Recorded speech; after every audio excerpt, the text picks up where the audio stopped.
ऐसी चीज निर्धारित अनाज काल से उस मालिक ने तैयार कर रखी है। लेकिन अब जब भेद मिल जाए, युक्ति मिल जाए और उस पर जीवात्माओं को सवार कर दिया जाए तो वो चेतन है। वहां तेल पानी की जरूरत नहीं, वो तो चेतन है, जड़ नहीं है कि जड़ को तेल पानी मिले। चेतन ही चेतन है, न तेल पानी, न आगे की जरूरत, न वहां हवा की जरूरत। वो तो चेतन ही चेतन है और जीवात्मा भी चेतन है। तो असल में यह है कि शरीर में एक तो गुदा स्थान, दूसरा इंद्रिय स्थान, तीसरा नाभि कमल, चौथा ये हृदय द्वार और पांचवा ये कंठ। जरा ध्यान देना, छठा ये है ये भ्रिकुटी विलास आज्ञा चक्र, ये जीवात्मा बैठी है। गुदा चक्र पर गणेश जी का वास, इंद्रिय द्वार पर ब्रह्मा और सावित्री का वास, नाभि कमल में विष्णु और लक्ष्मी का वास और हृदय कमल में शिव और पार्वती का वास। और यहाँ कंठ में जो है वो आद्या महाशक्ति का वास और यहाँ स्वयं दोनों आंखों के मध्यभाग में जीवात्मा बैठी है। लेकिन इन नीचे के कमलों में ऊपर छाया है, उस छाया में छाया है, उसे जीवात्मा के प्रकाश में उस ऊपर की छाया का यानी कमल के अंदर गणेश जी का दर्शन, ब्रह्मा और सावित्री का और नाभि कमल में विष्णु और लक्ष्मी का और हृदय में ब्रह्म शिव और पार्वती का और कंठ में आद्या महाशक्ति का छाया के रूप में साक्षात्कार होता है। सही रूप नहीं, वो तो उनका रूप तो ऊपर सही है, लेकिन शरीर में कमलों में छाया पड़ी हुई है और सूरज के जीवात्मा के प्रकाश में वो छाया दिखाई देती है। तो योगियों ने इस छाया का अनुभव कब किया?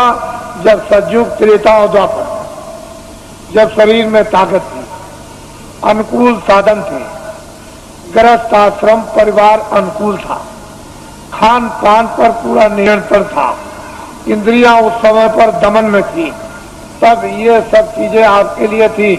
लेकिन ये कलयुग में सब वर्जित कर दिया गया। ना गुदा चक्र का साधन, ना इंद्रिय द्वार का साधन, ना नाभि कमल का साधन और ना मतलब हृदय का साधन, ना वो कंठ का। अब जीवात्मा जहाँ बैठी है, नीचे के साधन सब छोड़ दीजिए और यहीं से ऊपर चल देना। अब ऊपर मंजिल 5 और नीचे मंजिल 5, जहाँ जीवात्मा बैठी है दोनों आंखों के मध्य भाग में, ये तो जीवात्मा का शरीर में हृदय है, तो नीचे 5 स्थान और ऊपर 5 स्थान।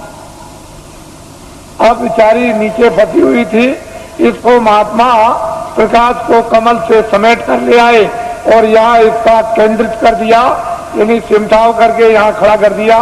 अब इसको आगे ले चलना, तो सहदल कमल और इसके बाद में ये ईश्वर का धाम और फिर ऊपर में दूसरा स्थान ब्रह्मधाम, तीसरा स्थान पार ब्रह्म धाम और चौथा स्थान महाकाल और 5वां स्थान जो है वो सत्य। सूरत इस तरह से ऊपर से उतार कर और नीचे ला करके डाल दी गई, दोनों को आंखों के पीछे बैठाकर और नीचे उतार दी गई जड़ता में। अब इसको होश ही नहीं, कब इसकी चेतनता बरामद होगी? ये बिना महापुरुषों के कोई काम ये कर ही नहीं सकता। और आपके कितने जीवन ऐसे चले बर्बाद हो गए। इसलिए आपको किसी को ऊपर का राज न बना। ऊपर क्या होगा? जहाँ जीवात्मा बैठी है वहां को मध्य भाग में ऊपर किस्ती में वो दिव्य दृष्टि, उसमें क्या हुआ है ये आपको कुछ पता नहीं। लेकिन जब साधक, जब प्यास लगती है, भूख लगती है, इच्छा जागती है, तब होती है, रोता भी है और जीता है, प्रार्थना भी करता है। जब वेद मिल जाता है तो स्मरण भी करता और ध्यान भी करता है, तो उसमें तड़पता है और संसार से जीतता है, अपने काम से जीतता है।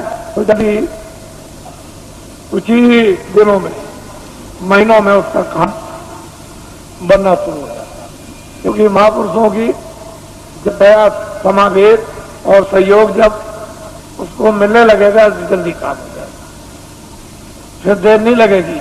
इसलिए महापुरुषों की दया और उनका सहयोग, उनकी शक्ति का अवश्य ही लेना पड़ेगा, क्योंकि अपने पास तो कुछ है नहीं। जब उनसे कुछ लेंगे तभी काम होगा, बगैर उसके नहीं होगा। तो मैं ये काम तो मामूली समझता हूं, इस काम को तो कुछ नहीं समझता। बस केवल इतना ही है कि आप खड़े भर हो जाओ तो ये काम कुछ नहीं। ये भौतिक काम, सांसारिक काम, गृहस्थी का काम, खेती का काम, दुकान का काम और दफ्तरों का काम, ये काम कुछ नहीं है। इसको तो आप करो निमित्त मात्र। इस पर भी एक पैर रखो, उस पर भी रखो। ये गृहस्थाश्रम है शरीर रक्षा का, तो एक नाव पर पैर रखो, ये गृहस्थाश्रम की, ये बाल बच्चों के पालन पोषण और परिवार और समाज, इसकी सेवा के लिए एक नौका ये, और एक ये नौका है जीवात्मा को पार होने की, ये नौका है शरीर रक्षा की। तो जब महात्मा मिल जाए तो धीरे से दोनों पर पैर रखवा देते हैं। इस पर भी जमाए रहो, इस पर भी जमाए रहो, और दोनों पर बैलेंस अभी बराबर रखो। अभी तो आप एक पर है, एक ही पर है, तो उन्होंने कहा नहीं, ये देखो नाव है परमार की, इस पर भी रख लो। ये स्वार्थ की नाव है, इस पर भी रखे रहो। इस पर तो धीरे धीरे अपने उपदेश के द्वारा और दया के द्वारा और शक्ति के द्वारा धीरे धीरे वो जो स्वार्थ की नाव है सांसारिक, उसका जरा सा पैर का हल्कापन और परमार्थ पर जरा वजन ला दिया, बस आपकी स्वाभाविक गिरा होने लगी। इच्छा इच्छा, इन इच्छा नहीं, अरुचि होने लगी, तो धीरे धीरे धीरे धीरे उस पर जमा होने लगा। शरीर की ताकत का एक पर जमा हो। अब वो इस तरह का आपका हो जाएगा कि इस पर तो जमा हो गया और ये निमित्त मात्र रह गई। बस जब तक रहो तब तक ये निमित्त मात्र बस हंस लीजिए।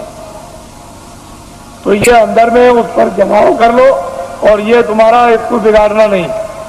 तो इसलिए हमने तो कोई ऐसा काम रखा नहीं है कि आपको गृहस्थ आश्रम का कोई काम बंद करना है। कपड़े पहनो, खाना खाओ, खेती करो, दुकान करो, दफ्तर करो, बच्चों की सेवा करो, आए गए का सत्कार करो, और जो भी रस्म रवाज उसको भी करो। ये सब करो, हमने सब प्रकार रखे, किसी काम को बंद नहीं किया। और ये है परमात्मा। यहां बैठ करके आप इधर से अपने ध्यान को हटा दो, थोड़ा खेती से, दफ्तर से, दुकान से, बच्चों से, इनसे उनसे थोड़ा 2 मिनट, 5 मिनट, 10 मिनट के लिए यहाँ ला करके मन को, बुद्धि को, चित्त को यानी जीवात्मा के साथ में इसको लगाकर वो थोड़ा सा सहयोग, बस इतने में काम है। कुछ नहीं बिगड़ेगा, संसार बिल्कुल नहीं बिगड़ेगा और परमार्थ बन जाएगा। जैसे ही आप यहां से दरवाजा खोल करके चल पड़े, बस चलने वाली बात, अगर एक कदम भी पड़ गया तो फिर रुकने वाला नहीं, दूसरा कदम जरूर उठ जाएगा। वो चाली इस तरह की है जीवात्मा की कि जैसे ही एक कदम बढ़ा वह दूसरा प्रवेश कर जाएगा, काम आपका हो जाएगा। तो इसलिए आपको ये भेद है, अभी कुछ नहीं मालूम कि ऊपर क्या है नीचे क्या है, ये कुछ नहीं है। साधक लोग क्या देखते हैं, क्या पाते हैं, क्या अनुभव करते हैं, क्या आनंद और शक्ति उनको मिलती है, अब ये तो बताने का आपको आदेश नहीं है। वैसे तो ये बता सकते हैं, लेकिन मैं ये नहीं चाहता हूं कि आपको बताकर साधकों का नुकसान हो जाए। साधक अपनी चीज भी रखें और आपको कुछ समझा बुझा भी दें, इनका कोई नुकसान ना हो, आपका फायदा हो जाए। असल में चीज यह है कि गोपनीय राज ये साधक नहीं बताते, न बताएंगे तो इनसे तो कुछ आपको मिलेगा नहीं। लेकिन जब ये घेर घार करके यहां ले आएंगे तो फिर यहां सब कुछ आपको मिल जाएगा। बस ये समझ लो कि आपके पक्के साथी है,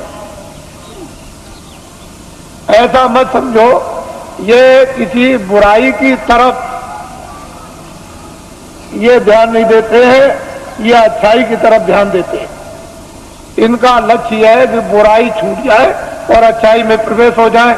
वैसे तो बुराई को बुराई आप भी घर में मानते हो, उससे आप भी दुखित हो जाते हो कि ये बुरा है। तो दूसरा अगर आपको ये कह दे कि ये बुरा है तो वो जानता है इसलिए कहता बुरा, आप जानते हो तो आप कहते हो बुरा। तो बुराई ही है और अच्छाई अच्छाई है। तो इसलिए बुराई की तरफ ध्यान नहीं देते, ये तो चाहते हैं कि बुराई हट जाएगी, अच्छा जाएगा, ये लक्ष्य है। तो ये पक्के आपके साथी यानी दोस्त सहयोगी, इनको अपना समझना चाहिए और असली जगह पर पहुंचा दे, इससे बड़ा परोपकारी कौन हो सकता है। तो ये सब चीजें सामाजिक लेकर के चली जा रही हैं, इनसे अलग थलग आपको नहीं किया जा रहा। तो मैं आपकी जो व्यवस्था योजना है उसको पूरा बना करके तैयार कर चुका हूं और बस यह है कि जैसे ही अपनी जगह पर आप खड़े हो गए वैसे ही योजना आपके सामने रख दी जाएगी। और जब वो चक्र व्यू योजना के अंतर्गत जब आप प्रवेश हो जाओगे तो सारा का सारा गुण उसका ज्ञान और राज आपको समझ जाएगा। फिर उसके लिए कोई किसी को परेशानी